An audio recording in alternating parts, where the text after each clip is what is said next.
Okay, this is a voice recording for the uh, intro to the plants unit for AP. Um, I think one of the hardest parts students have with the plant unit especially is understanding the life cycles of plants and realizing that although there are similarities between animals and how they reproduce and spread themselves, there are a lot of differences between plants and animals and how they reproduce and spread themselves. So one of the first things we're going to talk about is this cycle right here, which is going to be seen throughout the plant kingdom and the four major groupings of plants, the mosses, the ferns, the cone-bearing trees, and the flower-bearing trees. So one of the first things we need to look at is the fact that plants have two parts of their life where they are multicellular. One is the haploid, right here, and the other is the diploid. You need to make sure that you understand the vocabulary that goes with this. For example, gametophyte should ring a bell to you. We've talked about that. That means that it's multicellular in the haploid stage, so meaning that we're talking about more than just one cell, and then they're all haploid.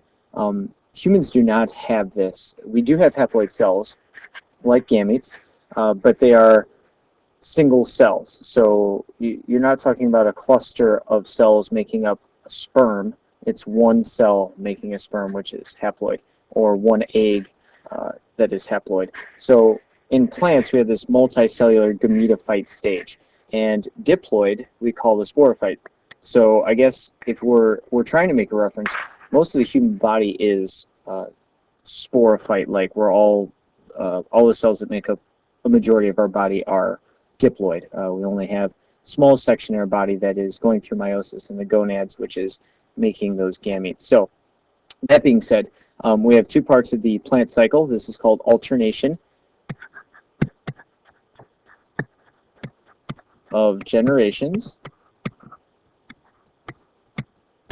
And we're going to be looking at how this applies to all four major plant divisions. And this should cover two chapters in the textbook.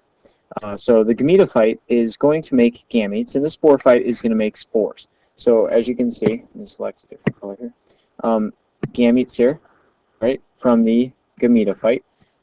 Just like in humans, gametes are going to be haploid, and they're going to be single-celled. So if we are taking something that is already haploid, and we are going to make haploid cells, the process to make that is mitosis, because mitosis is all about duplication and identical cells being made.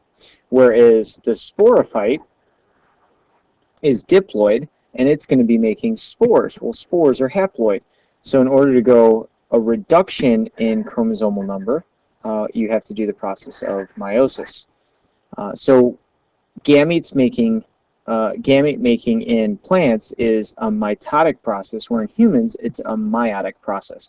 So these gametes then, just like in humans, we're going to take a gamete from one plant. They should be the same species, so one moss, and we're going to take a gamete from another moss, and we're going to fuse them together, and that process is fertilization, just like in humans, and the resulting cell is still called a zygote. So this is one cell right after the fertilization process. So then go 2N to 2N, but to multicellular, we're going to do mitosis. So notice we've already covered two mitosis process, and one meiosis that we've talked about. Once again, the sporophyte is going to make spores via meiosis. Here we're showing two spores fragmenting off, and we'll talk about the different plant groupings. Some make a spore that is bisexual, and some make spores that are different for male and female. And that's homospores and heterospores. We'll talk about that in a second. So here we're showing the spores being made. They're haploid, and then that spore then goes through mitosis to yield multicellular haploidness. So as you can see, we have 3 mitosis and 1 meiosis in the alternation of generation cycle. So keep this in mind, and we're going to look at the different plant groupings and how we can see this alternation and generation in each one. All right, so mosses first. Here we have a moss, right? So the green stuff that you're familiar with mosses is actually gametophyte. So we would say this is a gametophyte dominant plant. So all that green stuff is actually haploid cells.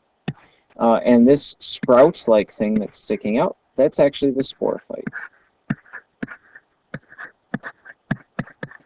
And that means that that is diploid.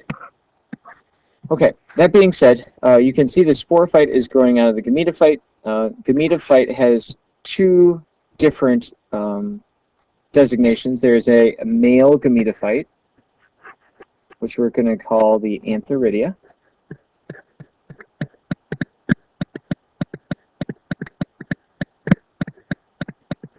And we have a female version of the gametophyte, which is called the archegonia.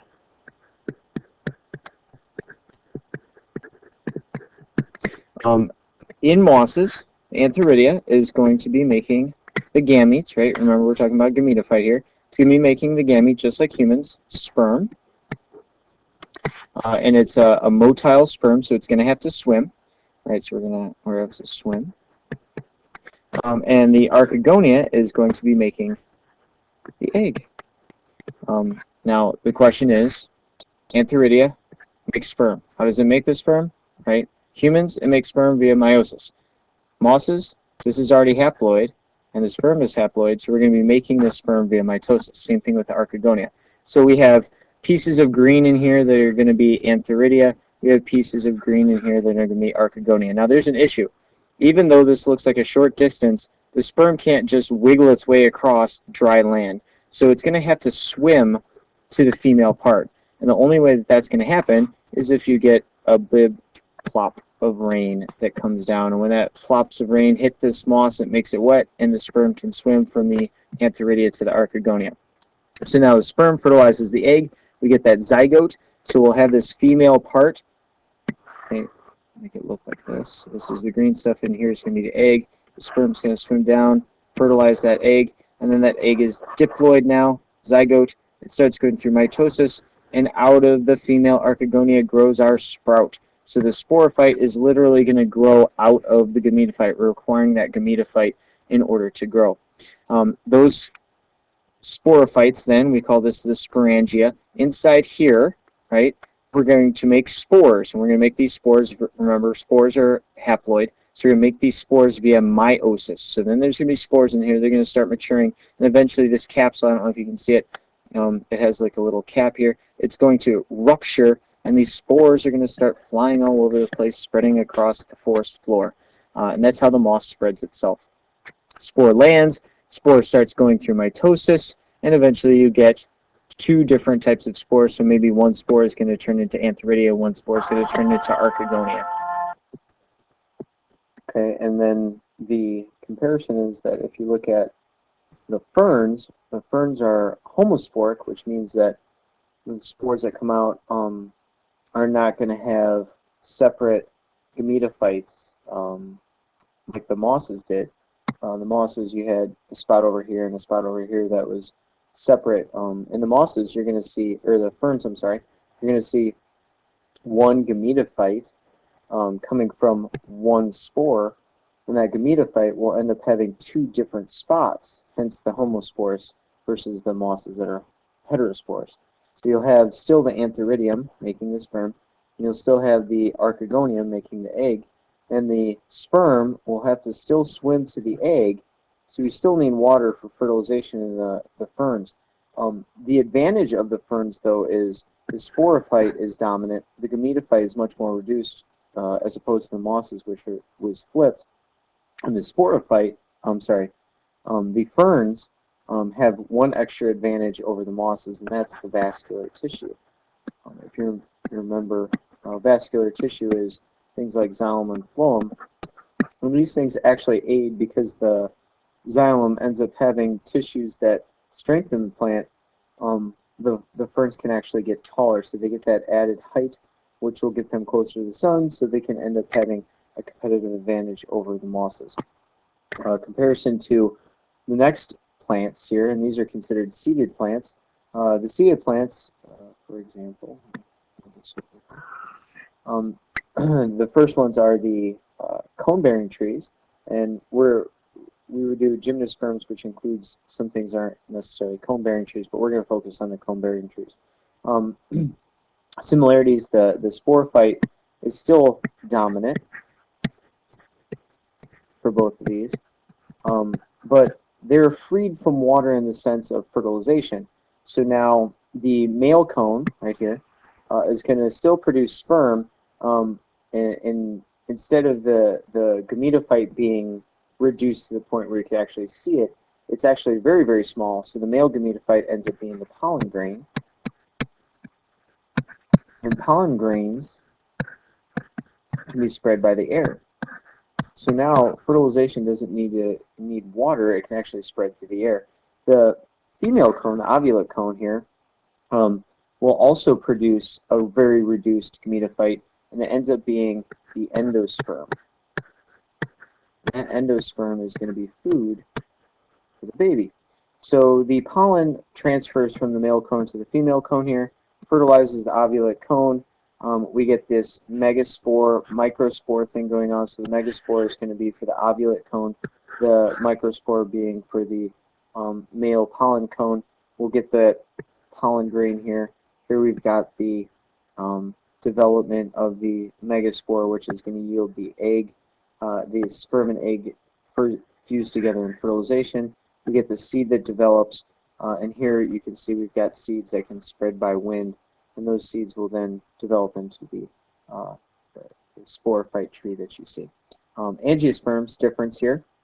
We now have the flower, and the flower is going to aid in a lot of things, especially attracting other organisms to dispense in pollen distribution, so we don't just have to use air. So you start getting this co-evolution thing going on, where we get two different species working together in some sort of symbiotic relationship. So this flower will give some nectar to a bee, and in turn the pollen gets distributed onto the bee, and the bee moves to the next flower and cross-pollinates. So here we have the male side being the anther is going to make the pollen. The pollen grains are then transferred to the female part, which is the pistil component, or the carpel, and the stigma, style, and ovary are the pieces of the female, so the pollen grain will stick to the stigma. It'll then drill a tube, a pollen tube, which will then fertilize the ovule, and inside the ovule you actually have two different things that get fertilized. One thing that's going to get fertilized are these two polar nuclei right here, which will develop into the endosperm. We're going to consider that part of the female gametophyte. The pollen grain is going to stay the male gametophyte. And then the other thing that gets fertilized is the egg. And that egg will develop into the zygote. So that zygote will then start dividing and turn into the embryo. The endosperm is going to serve as food. So we'll get this mitotic division to the point where the seed will end up having an embryo inside it and a lot of food, and then it goes into dormancy.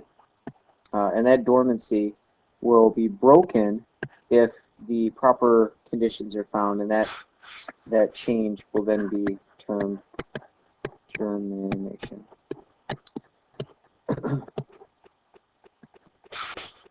And once that germination is set into play, that tree then can grow into the tree that is bearing the flower, the tulip, or whatever flowering plant we're talking about. The other thing that you need to keep in mind, so we have the ovule, which is going to turn into the seed, and the ovary, which is holding the ovule, or ovules, depending on what type of plant we're talking about. The ovary is going to then develop into fruit, and fruits are key with angiosperms as well. Fruits are going to help with the dispersal of the seeds, whether it be attaching to the fur of another organism or being eaten by another organism so that they can digest it. And this will conclude the intro plant one that I'll discuss. I will put one up on morphology, and I'll also put one up on the transport of fluids through a plant in the very near future.